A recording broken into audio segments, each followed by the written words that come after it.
சர்வதேச போதைப்பொருள் ஒழிப்பு தினம் இன்று நாடு முழுவதும் அனுசரிக்கப்பட்டு வருகிறது. அதன் ஒரு பகுதியாக திருப்பூர் நஞ்சப்பா அரசு ஆண்கள் மேல்நிலைப் பள்ளியில் மாவட்ட ஆட்சியர் கிறிஸ்துராஜ் தலைமையில் சர்வதேச போதைப்பொருள் ஒழிப்பு தின உறுதிமொழி ஏற்பு நிகழ்ச்சி நடைபெற்றது. இதில் மாநகராட்சி ஆணையாளர் பவன்குமார், மாநகர போலீஸ் கமிஷனர் பிரவீன்குமார் அபினவு உள்ளிட்டோர் கலந்து கொண்டனர். மாணவர்களோடு சேர்ந்து மாவட்ட ஆட்சியர், மாநகராட்சி ஆணையாளர், போலீஸ் கமிஷனர் உள்ளிட்டோர் உறுதிமொழி எடுத்துக் கொண்டனர்.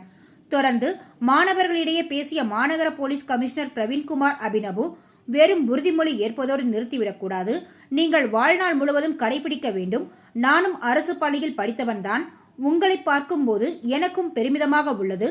கல்வி பயில்கின்ற போது போதை பழக்கம் உள்ளிட்ட தவறான பாதைகளுக்கு செல்லாமல் கல்வியில் கவனம் செலுத்த வேண்டும் என பேசினார். நிகழ்ச்சியில் பள்ளியின் தலைமை ஆசிரியர், ஆசிரியர்கள், காவலர்கள், மாணவர்கள் உள்ளிட்ட ஏராளமானோர் கலந்து கொண்டனர்.